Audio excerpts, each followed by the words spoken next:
Welcome to Mission Evolution Radio Show with Gwilda Wiyaka, bringing together today's leading experts to uncover ever-deepening spiritual truths and the latest scientific developments in support of the evolution of humankind. For more information on Mission Evolution Radio with Gwilda Wiyaka, visit www.missionevolution.org. And now, here's the host of Mission Evolution, Miss Gwilda Wiyaka. Hello. Thanks for joining us on Mission Evolution. We're coming to you on X-Zone TV and Simul TV from our broadcast studios in St. Catharines, Ontario, Canada, bringing the latest evolutionary information from today's leading experts. This hour will explore embracing abundance through radical life change. Abundance, success, and financial freedom have long been hot topics. Gimmicks and gurus abound on the subject. But what if achieving abundance is not so much about the latest tactic, but re-examining our beliefs and approach to life? With us this hour to discuss his take on abundance and life challenge is Derek Rydall. Derek is the author of Emergence, 7 Steps for Radical Life Change, and The Abundance Project. His diverse background includes training top executives at Fortune 500 companies, including American Express and the Walt Disney Company, in empowered leadership and communications. He coaches celebrities and media professionals in creating conscious entertainment. His website, DerekRydall.com. Derek, thanks for joining us on Mission Evolution. Oh, thank you. It's my honor and pleasure to be here. I think this is a really important topic, so thank you again for being with us on it. So, Derek, let's start with what's your educational background? Well, I went to college, went to school, but my real education has been in the journey of challenges and crises and, living through the ups and downs of life and having to really discover my own path, the school of hard knocks, as they might call it. But I've also studied with many, teachers and been an avid student of the success literature and the transformational literature throughout all of history. Student of religion, etc. So the School of Hard Knocks being the master's degree, right? Exactly.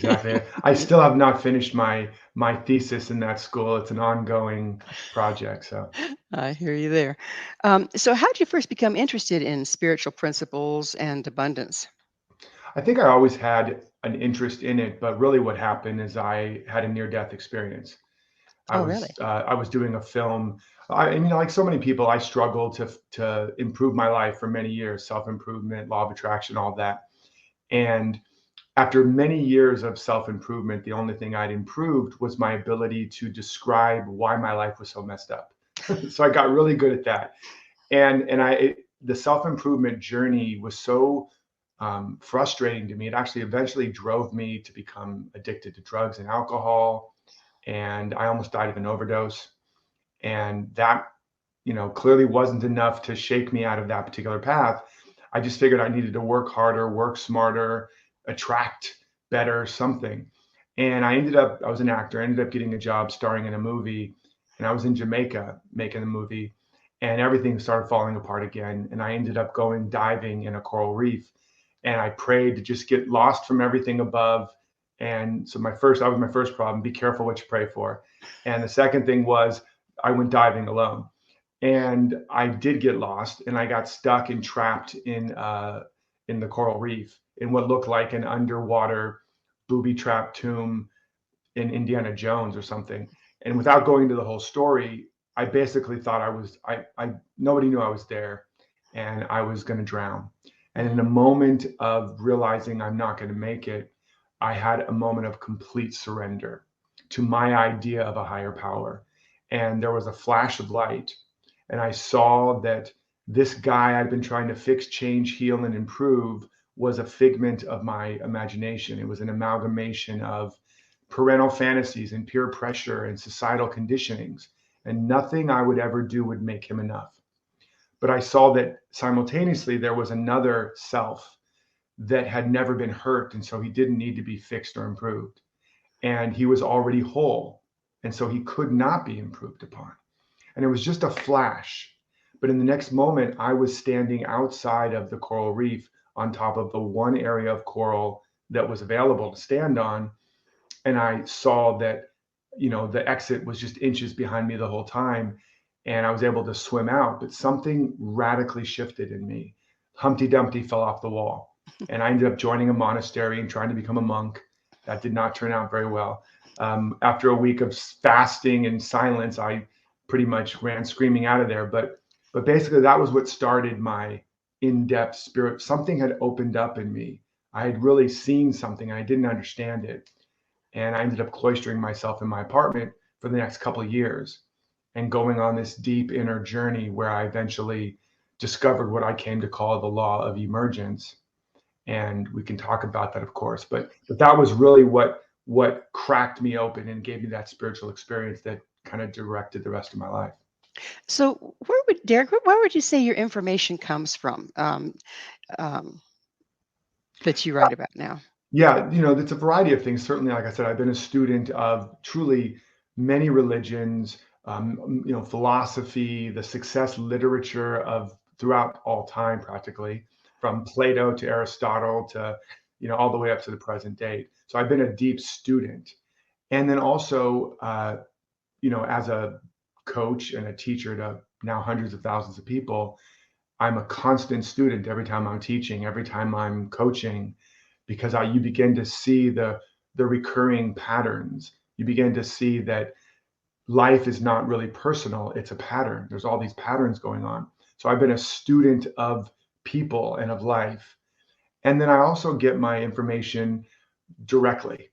When I'm teaching, when I'm coaching, a channel opens up, and it can at times seem like I'm being a psychic. I don't call myself that, but I can know things about people, many things about people. I can know about their whole life. I can see the patterns. I can understand what's going on very fast. So a lot of information flows through. A lot of times it's things I've never heard or said before. And so I'm both a teacher of an inner guide, or a student rather of an inner guide, and also constantly learning from outer resources as well. Okay, great. So Yeah. let's define abundance as we'll be speaking of it today. Sure. And just really quickly, since we mentioned the law of emergence, I think it's an important principle to kind of lay the foundation, because it is the foundation of everything I talk about. It's not a new idea. I didn't make it up. It's what all the great spiritual masters have taught. But essentially, what I discovered was, just as the oak tree is already inside the acorn doesn't have to go out and get an oak or achieve an oak or attract an oak or improve itself into an oak. The oak is already there in the pattern of the seed, and it's already there in the field or the quantum field of that seed. And rather than achieving and attracting and improving itself, the acorn surrenders to the soil. And when the conditions are congruent for that pattern within the seed, then the oak naturally emerges. And so I saw that all of life is emergent, that there's a pattern in every seed, including the seed of us, including the seed of a business, a family, a relationship. And instead of us trying to make it happen, we have to learn how to make it welcome. We have to learn how to create the conditions. And, radio is a good example. Right now, our favorite music is playing right where you are. But unless you tune into the frequency where that music is playing, it's as if it doesn't exist. But as soon as you are a match for that frequency, meaning you are that frequency, or the radio is, that music becomes manifest, or that station becomes manifest. You have a manifestation, right? Now, that music was already playing. You just had to become in tune with it. So that's the first thing, is to understand that abundance and manifestation is not about making something happen that doesn't already exist. It's not even about drawing something to you. It's about understanding it's already here right now, just like that music, just like that oak tree, just like one master Jesus said, heaven is already at hand, but you can't see it because you're using your eyes. And so that's the key thing, is to understand that it's here now, and we first have to come in alignment with it. And then So real quick, go ahead. Is it a point of resonating with what's already there, resonating with the true nature of who you are, resonating with the nature of life, so that you're in the flow? Yeah, that's part of it. It's like, for example, if I had abundance, or whoever's watching or listening right now, if you already had what it is you want, the wealth, the home, the health, whatever the abundance is for you, who would you be? How would you feel? What would be your habits of thinking, feeling, being, and doing if you already had it? And this can sound like law of attraction, but it's not, because you're not trying to attract anything. But you ask, if I already had it, how would I feel? Who would I be? And as you start to, whether using visualization or affirmation or meditation, start to come into agreement and alignment with that. And you could say resonate. Ultimately, there is a resonance, abundance. That person, that which you think is your future self, is actually here right now. And it has a resonance. And so what I teach is how to come into resonance with that, or like you use that word, or I call it how to come into integrity with it. But that's only the beginning, because one of the keys of law of emergence is whatever, because we already have it all, whatever is missing is what we're not giving. And so that means Okay. that We're going to, that's a deep topic that we're going to have to get into on another side of a break. But it sounds to me like you're saying that fake it till you make it has a lot of validity in this case. there's absolutely, act as if is one of the principles of the emergence or emergenering process. So does that acting as if create openness to a resonance with what you want?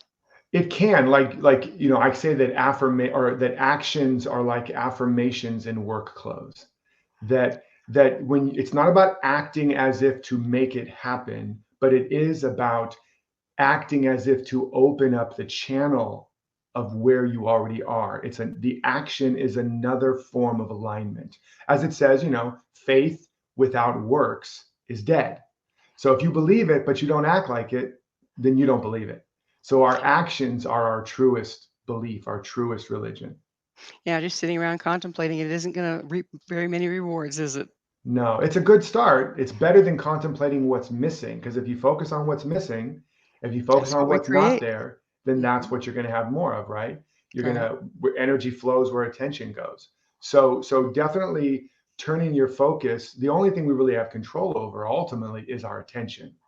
And so and we know from quantum physics, or maybe you don't know, but there's the observer effect that in the quantum field, there's an infinite superpositionality, meaning it's everything and nothing all at the same time. Derek, we were just getting into quantum physics as it relates to emergence and abundance. So, quantum physics is battered around quite a bit. What Mhm. aspect of quantum physics are we talking about here? Yeah, well, just the idea that in the field, or in the quantum field, there is there's not atoms and waves in the way that we think of it in Newtonian physics. There's potential, right? And so it is you can't really say the atom is in a superposition, but the potential is in a superposition. Schrodinger's cat is an example, if anybody's ever heard of that one. The cat is both alive and dead in the box. It depends on who opens it and what you're looking for, and all that. And so it's both nothing and everything at the same time. But our attention or intention, or in science they'll say observation or measurement, collapses that superposition into a particle of experience, of creation of some kind. So So it's on the edge of creation. It's neutral until it's acted upon by until it's observed, I wouldn't say it's neutral in the sense that I believe there is something there. I believe right. there are Mhm. patterns there, as Plato said, there's the realm of perfect forms. There are platonic ideas, there are perfect patterns, and when the condition is congruent with that pattern emerges as a manifestation of possibility. And our attention, our conscious observation, intention, desire, etc., is all part of the alchemy that creates the condition that allows for that potential to emerge. So we started out by pointing out, you pointed out so nicely, that for the most part, we're trying to fix something that's not broken rather than uncover what is right. If indeed our mindset is constantly one of lack, we don't have what we need, whether it's in abundance or in just self worth, Yeah. then is that what we're creating at the quantum field? Yeah, I mean, we're not. We actually aren't, like, this is another. There's a lot we could go. There's a lot of rabbit holes. I can see a lot of streams here. We cannot actually create reality. Reality is what it is. 2 plus 2 equals 4. No amount of evolution or your thinking can change that equation, but you can believe 2 plus 2 equals 3. And therefore you will create an experience of always coming up short, right? So you can believe you're not enough. It's not true. You are an infinite individualized expression of all the power and the presence and the love and the life that exists, but you can believe it, and it's done unto you as you believe. So we So don't does that perceive does that life. mean does that mean that if also you're in a really positive place and you of Yeah. course what I need is going to be there for me. It's just the way life works. That kind of a belief Yes. system. Yes. That's still not necessarily what's going on, but it's our experience of what's going on. Correct. If you really have a confident, empowered sense of self-worth and all of that, you absolutely will. Again, we don't perceive life as it is. We perceive life as we are through the filters of our own concepts, beliefs, stories, etc. Now, that doesn't always mean just because you're confident and you believe everything's going to work out in a way that you think it should. But it's certainly a start, right? There's lots of people that are arrogantly confident, and eventually that comes back at them because where it's coming from isn't real confidence. It's actually coming, the arrogance is a coping mechanism, the self-righteousness is a coping mechanism. So, but when there's a real sense of peace, a real sense of I am enough, I have enough, then you are now tuned into station KRICH, K-Rich, instead of KLACK, K-Lack. So that's the difference. So if we are looking at this and trying to get to the point that you're saying where we can tune into the station, and yet at the same time we're saying no self-improvement here. Right. Don't we The end of still have a self-improvement lot is what I call it. Yes. don't we still have a lot of unburying to do of all the conditioning and belief systems and damage in order to get to that place where we can open up and resonate? Absolutely. And I call the law of emergence the end of self-improvement, because when you know the true nature of the self, you realize you cannot improve upon it. Again, the acorn is not an inadequate oak tree. It's a perfect acorn. But the oak is the potential when the conditions are right. So it's not improving itself, but there is a need to come into greater and greater alignment or harmony or agreement with that potential. It's a self-actualization, it's a self-realization, but it's not a self-improvement. And it's not just semantics, because where you're coming from and where you start has everything to do with where you end up. If you Well, start, I'm not enough it's and I'm broken, you end up with I'm not enough and I'm broken. it's not self-improvement. But boy, it's really a fine line there in conceptualizing what it Yeah. is we need to do. So how can you tell Yes. when you're on the self-improvement bandwagon or when you're on the emergence wagon? It's a great question. And there's an axiom, a metaphysical axiom: to he or she who is wrong in mind, they can do all the right things, it's still going to turn out wrong. But to he or she who is right in mind, they can even do the wrong things and it will turn out right. So we're not on our way to something better, we're coming from it. The ray of the sun is coming from the sun, it's not on its way to the sun. The wave is coming from the ocean, it's not on its way to the ocean. So we have to focus more on, it's like, hey, where are you coming from, man? We have to focus more on where we're coming from. And as we become more sensitive to that, when I go to make that call or send that email or check in on that thing or pound the pavement, I become aware of, where am I coming from? Am I coming from, I don't have enough? What if it doesn't work? I'm not enough. Why? Why me? If I'm coming from that constricted place in my body, or a sense of there's not enough, I'm not enough, life's not enough, danger, danger, well, that's where I know I need to stop. That I've fallen into the quicksand of a misperception of who I am. And I'm now going to add energy to that belief. Even if I'm taking all these positive actions, I'm actually taking them. The unconscious prayer is, I'm not enough, but if I just do more, I'll be enough.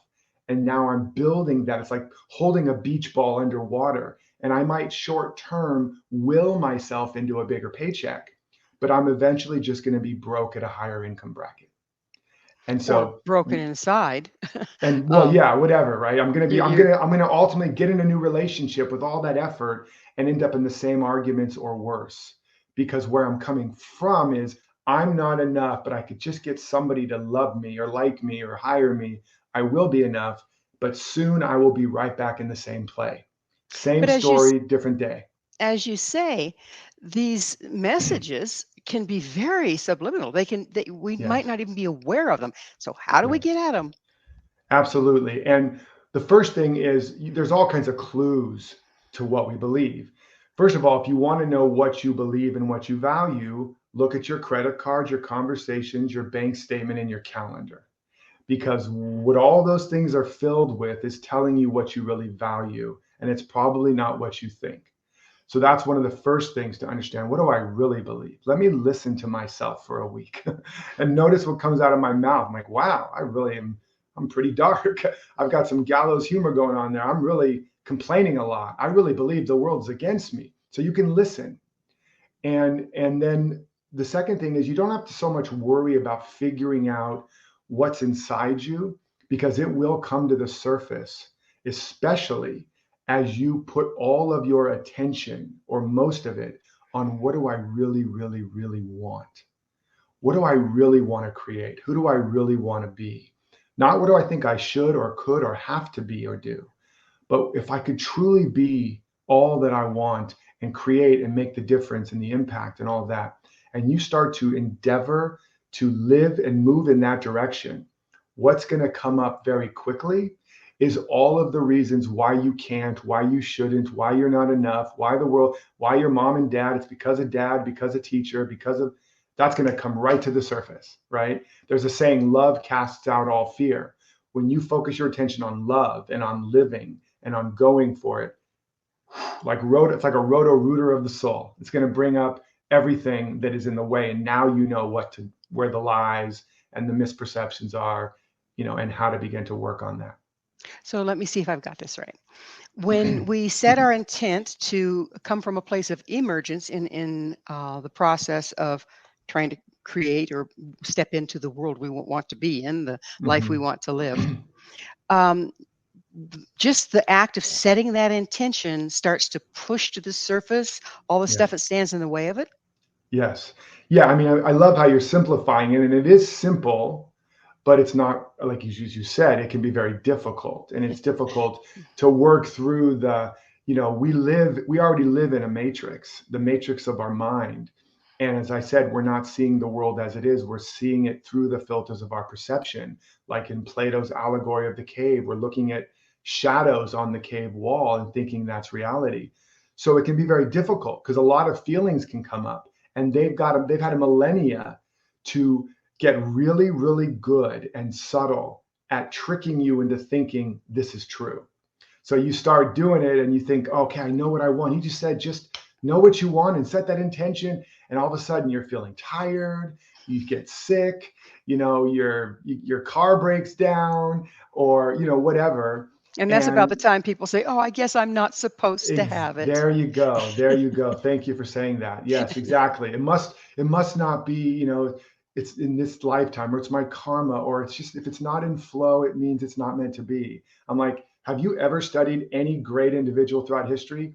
If they stopped when it wasn't in flow, we would be still living in caveman time, cavewoman times. So yes, exactly. So it starts to bring up, but if you slow it down and you get curious about everything that comes up, like the thought comes up, I guess I'm not meant to be, and it's so familiar, and you go, wait a second, where have I heard that before?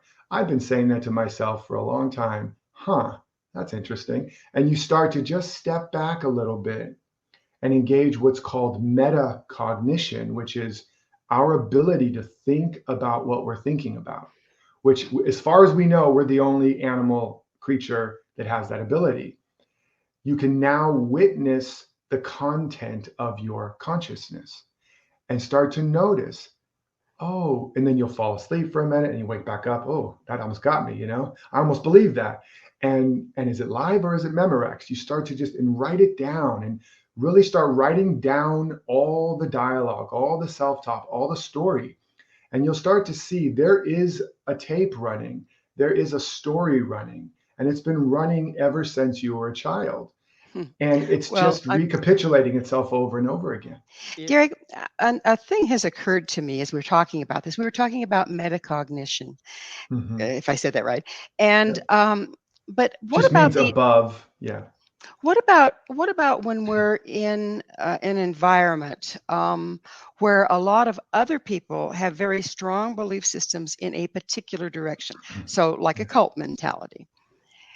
Does that impact what we're actually messaging ourselves, even if it's subliminal or not verbal? Well, yes, we're born into a culture, an environment. There's thought viruses everywhere, and when we're born into a family, we catch some of the viruses of that family thought lineage and that culture, and perhaps our gender or our sexual orientation. All of those different categories come with their own baggage of beliefs.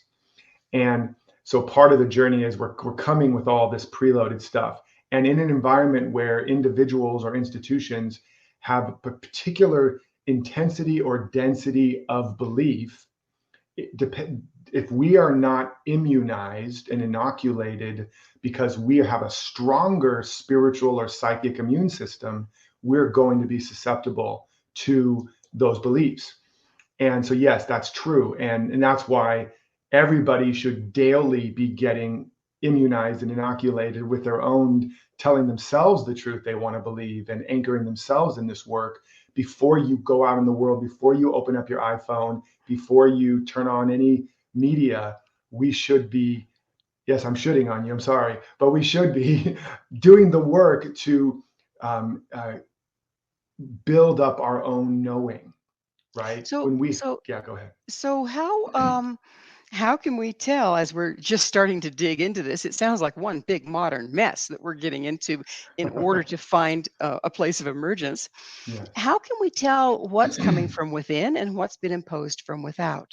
Yeah, it's literally the most classic question. How do I know this is my spirit talking or my ego, or that kind of idea? And again, mostly initially we cannot tell except in hindsight. Because people ask, how do I know, is this guidance or my ego talking? It's another way of saying that, right? And what all we can do is our best guess. Now what happens is there is a resonance that your guidance has for you. And first of all, it tends to feel there's an expansion to it. Even if there's a constriction on top of it, there's a little part inside of you that's like, oh, this is the way. This is my yes. There's a little yes there. And sometimes it's the still small voice, and other times it's booming. But there is something that we just learned to push down because society told us you're wrong, it's not okay, you're weird, whatever. And we haven't learned to trust it. So as we begin to rediscover that voice, that inner evolutionary impulse, which is your yes, your desire. Desire means of the sire, of the father, of the creative impulse. You have to act on it. And then you notice, how do things unfold? Do things open more? Do they close more? And then when you start to notice things working, you in retrospect begin to go, oh, okay, so now I'm starting to know what that guidance feels like. And over time, and sometimes quickly, if you practice that, you start to really be able to tell the difference between this is just my coping or codependence, this is just my fear or safety or preservation, but this is my emerging impulse. This is life trying to flow through me. This is more of me trying to unfold. Nice try, world. I don't believe you. I'm not buying it. I'm not buying it. I'm gonna trust myself. So you used a word that's been used a lot. So I'd like you to define it as you mean it here. Ego. What exactly is ego? Yeah, the way I think of ego, people give ego a negative connotation, Mm-hmm. and it certainly can have one. The way I look at ego is just a set of programs or a program. It's an identity machine. And as we're evolving, we have to individuate and individualize. This is true with a child, and this is true in the history of the evolution of humanity. There's an individuation so that I know that I'm separate from you physically. I'm separate from that cliff, so I don't just walk off it. I'm separate from that saber-toothed cat, so I don't go here, kitty, kitty, and I'm dead, right? So there's a degree of a need to be able to differentiate, and we create an identity, and then we also create a map of reality. It's like a system software in your computer. Without that system software, your computer wouldn't be able to run any programs in that dimension called computer land. And so, so that's not the problem. The problem is that as we're evolving and building that system software to run in 3D, because we're not 3D, we're in this quantum field of infinite potentiality. We have to be able to operate and navigate in the dimension of 3D. What happens is we overly identify with it. We fall asleep and believe, I am this body, I am this program, this map of reality, and we are actually separate beings with separate minds and lives. And now we're asleep in the matrix, and we create all these coping mechanisms in the Tower of Babel to survive. And so the awakening isn't getting rid of the ego. It's awakening to an identity that is bigger or beyond the ego. Hence, metacognition is going above and beyond what our mind and brain is telling us, and realizing there is an I am, a witness that I'm not in my mind, that my mind and my brain and my body is in me. It's in my consciousness. It's in the field of my awareness. I'm bigger than that. That's the beginning of freedom. It occurs to me that while we're digging our way through all the things that we are not in order to resonate with what we are so we can emerge, there is probably a lot of fear involved as a result of all this programming. What if I lose my ego and I don't have an identity? I don't have any value. What's going to emerge from in there? I think there might be a lot of fear. Would you speak to that and how we deal with it? It's the ultimate fear. And this is why Jesus said, if you try to save your life, you'll lose it. But if you're willing to lose your life, you'll find it. And that's what all the great teachers taught. And so, yes, there's tremendous fear because it's a coping mechanism designed to make sure we stay within the confines of that map of reality. Because again, from an evolutionary standpoint, if we just ran around and didn't have any sense of separation or didn't pay attention to our built-in maps and identities, we wouldn't have survived. We wouldn't have made it. So it created like fortress walls, like perimeters. If you go past here, the alarm bells go off, and it brings up fear, and it brings up doubt. And it's like the Truman Show. If he tried to go on a boat or go into the forest, he has all this fear and anxiety, this learned helplessness. Why? Because they trained and conditioned him so he would not find out there's this parameters, and then he would leave the show and be in a whole new world. So that was designed for our survival. But now for our evolution, we have to know how to go beyond it. And here's the cool thing.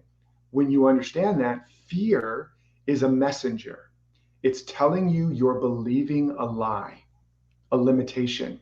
And when you sit with it, it will tell you the story that is not true. There's not enough to go around. I'm not enough. And then that lie is pointing to a higher or deeper truth, which you are being called to apprentice under. So fear now is our ally. Oh, thanks, fear. I'm believing a lie. What's the deeper truth I'm supposed to now apprentice under? Meaning, what's the greater idea that's trying to emerge in me? There's not enough. Oh, that means there's more than enough. There's more than enough is trying to emerge. This belief in more than enough, this person who knows there's more than enough. Now I'm going to take all of my attention and put it on developing alignment with more than enough. I'm not going to, fear is giving me the message. Now I'm going to apprentice.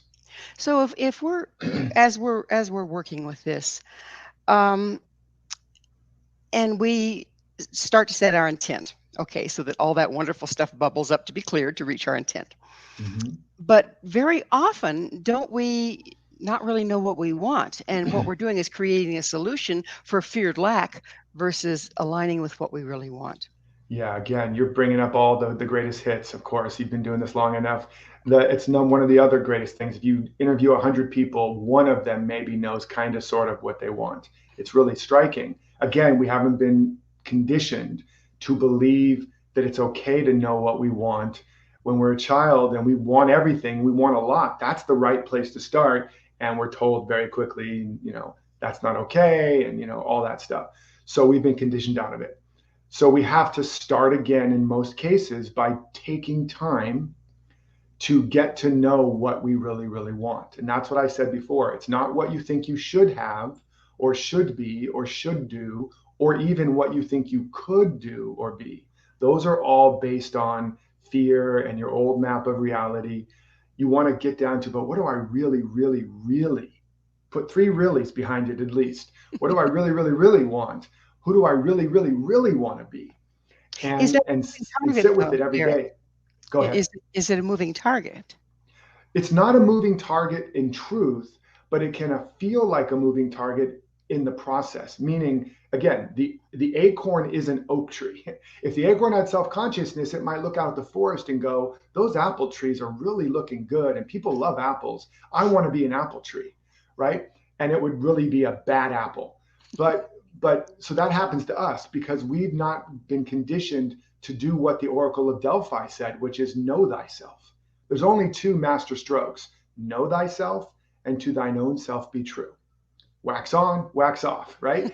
But we've been conditioned not to know ourselves, but to know, who do I need to be so that mommy and daddy love me and feed me and I'm safe and I don't get hurt and I don't die. So the first step is we got to get back to knowing ourselves. And what I find interesting is those very decisions were made by a child, from what you're saying. The Correct. child that needed to figure out how to survive. Correct. It's made by this survival mechanism, which is an evolutionary fractal. It's just repeating evolution. If you watch the child development, a child doesn't know it's separate at first, and then eventually it realizes it's separate from mommy. And you go through like the terrible twos and the separation anxiety and all that kind of stuff. So we just recapitulate evolution as a child, and that mechanism that was designed to make sure the species survives is the same mechanism. It's mapping out our terrain. What's this strange planet I've landed on?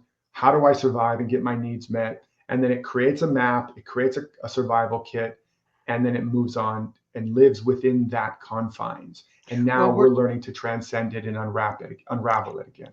so we built this critter. Now we have to figure out how to unbuild it, and yet it Yeah. probably still has some value. Derek, we were talking about how we spend the first part of our lives building this matrix around us so that we can function in 3D reality here on the planet. But then as we come to a time where we want to evolve and let the truth of us emerge even into that reality, there's some dismantling required. However, my question to you is, do we really dismantle it, or do we change our relationship to it? Isn't it the operating system by which we relate to this world? Yeah, it's a great question, and it's a little bit of both. There's wound, we've talked about in psychology the core wound, right? And a core wound is when we have to believe a lie about ourselves, like a lie against our very soul, like I must not be enough. There must not be enough, because if I believe there's enough in an environment where there's not, I'm going to be in trouble. So we have to believe a lie. That's the wound, but it's also a core initiation, because as we compensate for that, for example, it's not okay to want what I want. I need to be more focused on what mom wants, right? And so now we develop skills of acuity and sensitivity. So we call that codependence, but also we actually become really good at something. We develop one whole side of ourselves, in that case, more of the feminine: receptivity, sensitivity, care. But now we grow up and we're lopsided. The masculine part of us, the selfishness, that other side of the circuit, we just learn selflessness in this example, which is great because we're pushing against selfishness. We're pushing against the opposite, to not be. There's something that we can't be or we're going to be in danger. But so it's like resistance training, which is weightlifting. All of our life, we're building this opposite muscle. In this case, we're very selfless, we're very caring, we're very giving. But at a certain point, we get resentful, we get burned out, we're not meeting our own needs, and we need to focus more on selfish and caring for ourselves. But we haven't developed that. But now we've got the feminine developed. And now we move to, as we understand, as we say, I want a bigger life, I want more. In order to have the more, we're going to have to develop, in this example, the selfishness, the self-awareness. Isn't that um,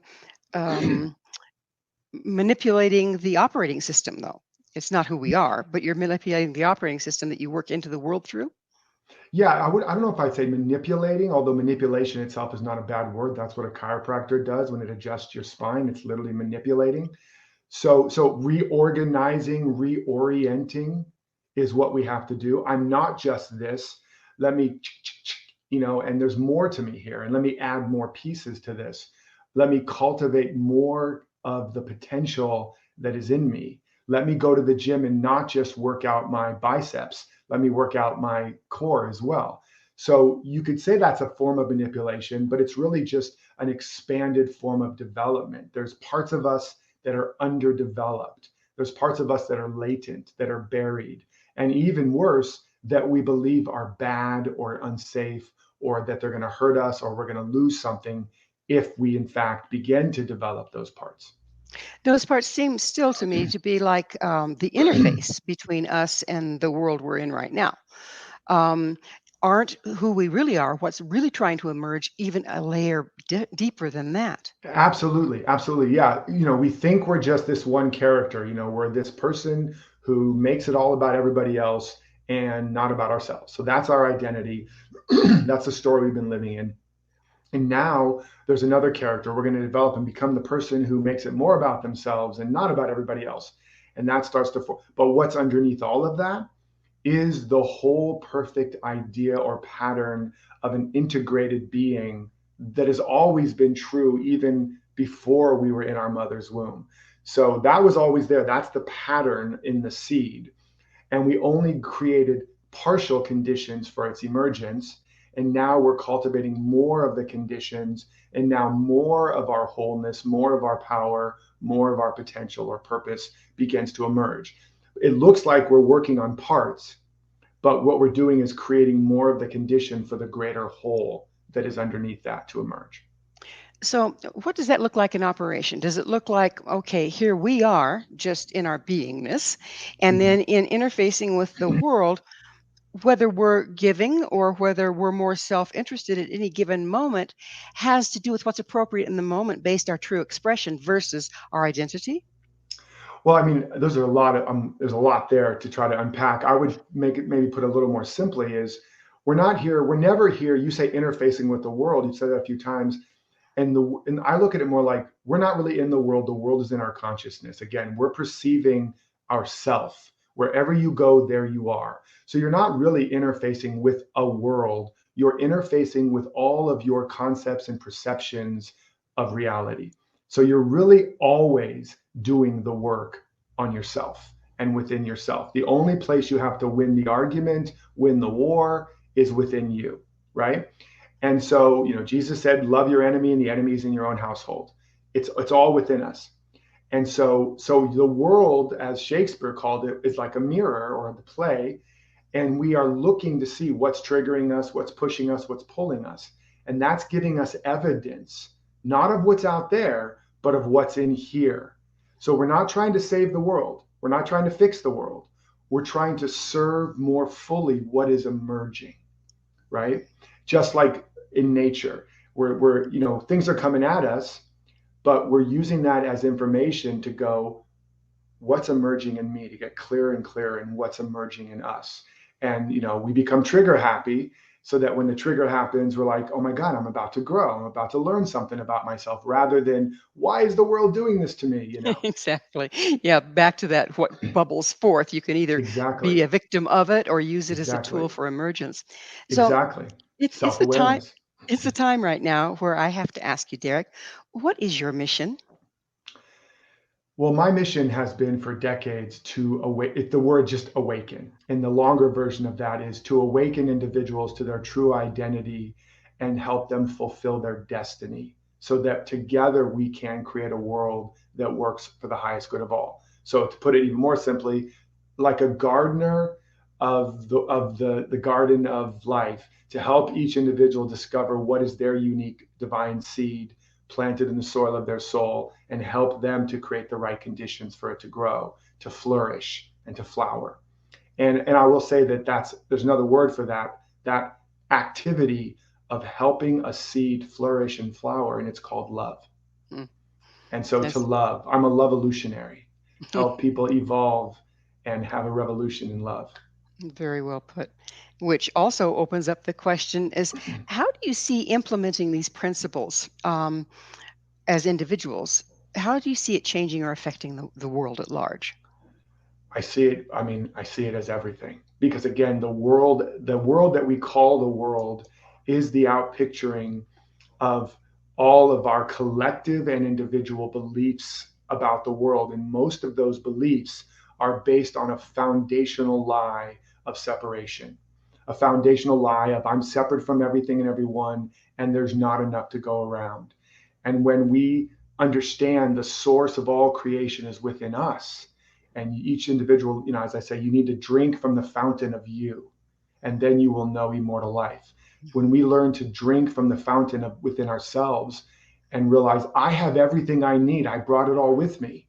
I don't need to take it or get it from anybody. I need to flower and flourish and pour forth this divine inheritance within me. Now, if everybody was plugged back into their inner source and they were just here to love and serve and shine and share and collaborate, that's a very different paradigm. And I would dare say that is a truer and more accurate description of reality. And that's not just from my mouth, that's from all the great teachers throughout history.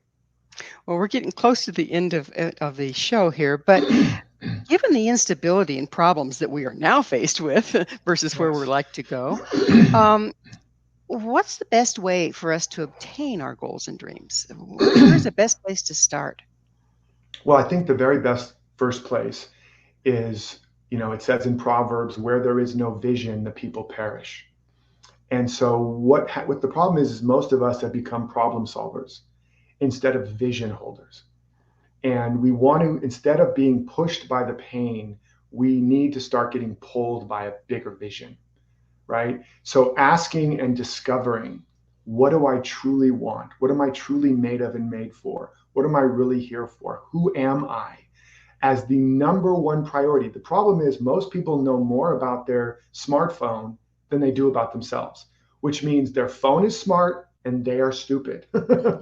And when something knows more about you than you do, guess who's using who? You're not using your phone anymore, kids. The phone is using you. So we need to know more about ourselves than we know about anything else.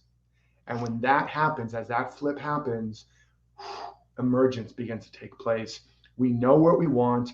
The reticular activating system kicks in. We see what we need, and we have the courage and the energy and the guidance to go for Well, again, we're just about out of time, but here's another good question for you. it. How do you see, we've been in a time of crisis. I think we're Yes, probably making history right now just because of yes. all the things that have gone And we on. ain't seen nothing yet, folks. So continue. I'm with you.